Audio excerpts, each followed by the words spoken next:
sejam todos muito bem-vindos, todas muito bem-vindas a mais um Câmara Podcast São Bernardo do Campo. Hoje falando sobre um importantíssimo instrumento voltado para a saúde do município de São Bernardo, também conhecida como Santa Casa Municipal. E, claro, para falar conosco sobre o número de atendimentos, também equipamentos, investimentos novos, recebo hoje o provedor da Santa Casa há quase 10 anos, Antônio de Pádua, ou Pádua. Seja muito bem-vindo. Obrigado aí pelo convite.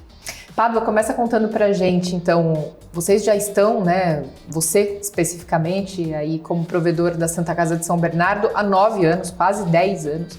Acho que você sabe dizer pra gente o quanto esse importante órgão se desenvolveu e hoje, em breve, aí no dia 1º de junho, né, já vamos começar, de julho, perdão, já vamos começar dando um spoiler, vai passar então a fazer atendimento de alta complexidade por conta de uma série de equipamentos novos que vai receber. Essa é a novidade para este ano de 2026 da Santa Casa de São Bernardo do Campo. Primeiro, queria agradecer a oportunidade, né, de estar falando, né, um rápido histórico da Santa Casa de São Bernardo. Nos anos de 1967, 68, tinha um programa do Silvio Santos que era Cidade contra Cidade. E foi São Bernardo e Guarulhos. Guarulhos tinha uma Santa Casa que não tinha. Então foi doado um terreno de 51 metros quadrados, foi construído um prédio de 2.800 metros quadrados. Esse prédio foi cedido para o Rotary, para o Camp, que usou para cursos profissionalizantes para menores até o ano de 98. Em 98 houve a retomada pela Santa Casa propriamente dito, e eu estava lá desde essa época como mais um membro da Irmandade. E ficamos como membro. Em agosto de 2017, houve uma transformação onde eu assumi a provedoria da Santa Casa e de onde eu estou até hoje. Nessa mudança, o que ocorreu? Quando o primeiro contrato que foi assinado com a Prefeitura e o único que existe com a Prefeitura, SUS, foi para pacientes de cuidados prolongados. São pacientes que ou não têm mobilidade ou depende de atendimento 24 horas, 7 dias, e aí nós temos nesse contrato com a Prefeitura 45 pacientes que a gente atende durante todo esse período da Santa Casa. E também na Santa Casa nós temos lá uma parte que a gente atende, são 21 operadoras. Essas 21 operadoras dão uma média de mais ou menos de 5 mil atendimentos mês. Então aí ela é convênio particular e o SUS é os cuidados prolongados. Só para que fique claro, hoje a Santa Casa de São Bernardo não atende exclusivamente o SUS, né? Ela atende convênio privado também, mas a parte que compete aí a vocês também como provedores, né? Ou por enquanto, qual a porcentagem, né, hoje de atendimentos via SUS e de atendimentos via convênios? O de SUS você toma conta, vamos dizer assim, ocupa 45 leitos, então esses leitos estão sempre ocupados, você nunca vai desocupar esses leitos. Você tem um índice de óbitos que ele dá em torno aí, vamos falar assim, de 5% mês, que são pessoas que já estão numa fase bastante ruim da sua parte. Isso a gente conseguiu diminuir, que anteriormente a nossa gestão estava em torno de 10% e pelo tratamento que a gente deu diminuiu, mas mesmo assim são esses pacientes que não tem para onde ir, né? Então são pessoas socialmente com pouca renda, e nós temos vários casos de pacientes que têm alta médica, mas não têm alta social, porque não tem para onde ir.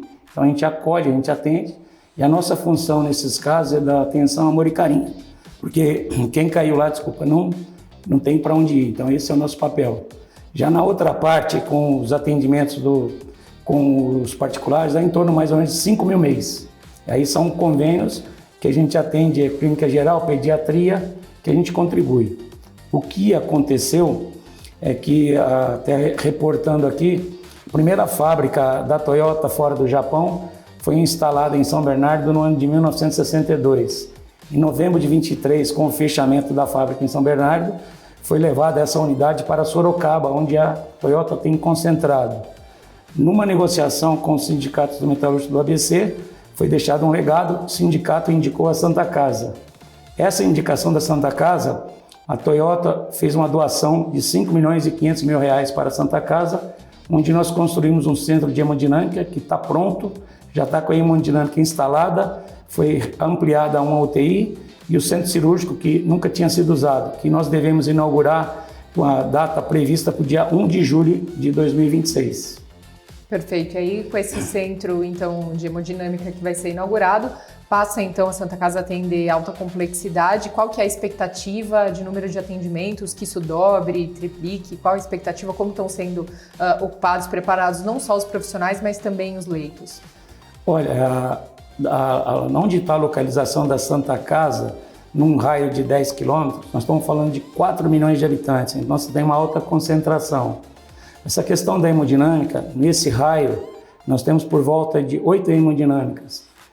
2 apenas com atendimento exclusivo SUS, as outras 8, as outras restantes, elas atendem parte SUS e convênios, né? Uma maior parte é convênios e particulares. A nossa intenção é buscar atendimento 100% SUS, que é buscar quem precisa, é puxar fila. E isso vai ser o nosso caminho que nós queremos trilhar, é para ser uma hemodinâmica, o centro cirúrgico também para puxar fila e também usar a nossa UTI, preferencialmente atender SUS. Qual o diferencial da Santa Casa de São Bernardo? Olha, na verdade nós estamos falando de uma cidade grande, que nós estamos falando que é São Bernardo, que ela está aí entre os 20 maiores PIBs de cidade do país. Normalmente as Santas Casas, elas têm um apego na cidade. Como no caso específico de São Bernardo, ela ainda não tem esse elan, não tem esse relacionamento, né? Nós temos aqui no estado de São Paulo 645 municípios, nós temos 419 hospitais filantrópicos. Então tem algumas cidades que não tem. Em 250 cidades, a única entidade que atende a população é a Santa Casa. Não é o caso de São Bernardo. Então o que nós queremos ser é uma linha auxiliar para a saúde, para a região, para a cidade, para a região, para o estado. De que forma? Buscando o vazio da medicina. Então aquilo que não tem é que nós queremos trazer, nós não queremos competir em nenhuma outra área da medicina que não seja aquela onde há o vazio, que é para você poder atender as pessoas dentro dessa circunscrição geográfica. E até mesmo, né, Pádua, pelo que você trouxe, o número, né, de habitantes, o tamanho realmente da cidade de São Bernardo do Campo, é uma das maiores da América Latina, tem toda essa importância. A Santa Casa é a principal porta aí, né, por estar com portas abertas também de atendimento, justamente para quem precisa, né, aquele primeiro atendimento, aquela primeira urgência, emergência, né? Exatamente isso. Nesse sentido, qual é esse papel, qual a importância desse instrumento, para o município de São Bernardo do Campo? A gente sabe que hoje grande parte da população não tem acesso a convênios, né? Realmente depende aí do Sistema Único de Saúde, justamente de atendimento como das Santas Casas, especificamente da de São Bernardo que a gente está falando hoje, mas também sempre pensando, né, até aí em bons profissionais, né, trazer bons equipamentos, estar sempre com linha de ponta, e São Bernardo tem investido nisso também, né? Exatamente. Nós estamos falando que nós temos na nossa população, no nosso país, vamos falar em 200 milhões de habitantes, para trabalhar um número redondo, 50 milhões têm planos de saúde. E dentro desses 50 milhões ainda tem um número que oscila, quando está empregado tem, quando não está, não tem. E você tem 150 milhões que é para buscar o SUS. Então, por isso que o nosso foco, nós estamos dizendo que é o SUS. É nesse sentido, para você prestar um bom atendimento, para você poder atender de uma forma humana, de uma forma profissional e, como você bem disse, trazer excelentes profissionais. Nós temos na área da cardiologia, nós vamos trazer aí uma equipe que é ligada aí à Unifesp, que, por exemplo, eles estão atendendo o Pirajussara Cardiologia e os índices do Pirajussara Cardiologia SUS batem índice americano e nós não falamos isso aqui no Brasil. Nós temos que dar uma notícia que o índice essa mesma equipe de profissional que vai estar tocando a hemodinâmica de São Bernardo. A outra coisa que a gente está buscando, que é uma coisa que é um processo um pouco mais demorado, é nessa área de hemodiálise, né? Que você tem bastante problema na região e Brasil afora, tanto pela verticalização das empresas particulares, como na outra parte. Então, o que a gente quer? Nós não queremos competir com ninguém, nós queremos buscar aquele paciente que precisa do atendimento, ter um atendimento digno. E é isso que todo o nosso trajeto, todo o nosso trabalho tem sido nesse sentido. E sempre buscando conversar com a prefeitura, seja que gestão for, que partido político está lá. Para a gente não importa isso. O que importa é ser um bom parceiro, auxiliar e ajudar a prefeitura exatamente nesse aspecto para poder atender melhor o ser humano. Como provedor, qual é a maior dificuldade em gerir um equipamento como a Santa Casa? Olha, a dificuldade que a gente tem sempre é você entrar na alta e média complexidade, né? E por que tem essa diferença? Porque ele emana um tempo, né? Vamos dar um exemplo aqui. Se a gente fosse colocar cirurgias de robótica, que a resolutividade é maior, você gastaria no mínimo 3 anos para você formar os profissionais. Você tem os equipamentos que são muito caros, eles estão andando. Então isso vira uma coisa de elite. O que acontece também? Se você não tem uma dinâmica de uso, é um equipamento com prejuízo, porque você vai ter que trazer profissionais de fora, vai usar um dia por semana, você vai usar o espaço para aquilo. Então não é exato, você tem que buscar caminhos que vai ficar intermediário, que sejam coisas mais rápidas e que façam um bom atendimento e que possa prestar para as pessoas um pronto restabelecimento. Então a nossa busca é exatamente nesse caminho. E como achar esse meio termo hoje? A gente sabe que a medicina está cada vez mais usando, né, de tecnologias e inteligência artificial, robótica, como você mesmo trouxe para a gente.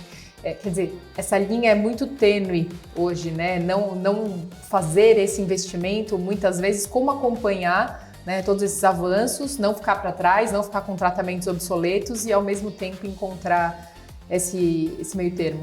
Olha, a grande dificuldade que a gente tem passa por toda a legislação e a forma do financiamento da saúde. Hoje, se você, a tabela SUS, ela está completando 20 anos sem reajuste. Vamos dar um exemplo, um atendimento de emergência e urgência, uma consulta. Uma consulta, a tabela SUS paga R$12. Então seria 10 para o médico, 2 para a instituição. Isso não paga, tá certo? Aí, com o advento da tabela SUS paulista, ela ainda não está completa, ela vem melhorando, mas nos procedimentos de alta e média complexidade. Então, vem pagando bem a cardiologia, a oncologia, a ortopedia e traumatologia, e ainda tem vazios nisso. Então, você está buscando uma forma de preencher, nesse jeito de atendimento, essa busca. A outra busca que tem é pegar as chamadas cirurgias eletivas. Então, você está com uma fila enorme, vem crescendo, mas mesmo assim ela aumenta exponencialmente. Então, o sentido, no caso específico nosso, do centro cirúrgico, é buscar as cirurgias eletivas. Nós vamos ter 2 salas, 2 centros cirúrgicos, né? O que a gente deseja fazer é trabalhar 24 horas, 7 dias por semana. É puxar a fila para ajudar o município e a população da região. Hoje, como estão essas filas, né? Tanto por cirurgias quanto por tratamentos? Olha, ela continua enorme, ela vem crescendo no estado de São Paulo e ela é uma fila enorme. Eu não posso te precisar, né? Eu seria devendo para te dar um número, mas posso te dizer que no ano de 2025, aqui no estado de São Paulo, foram feitas 1.600.000 cirurgias, que é um número expressivo. E pode dizer que precisa muito mais para esse ano.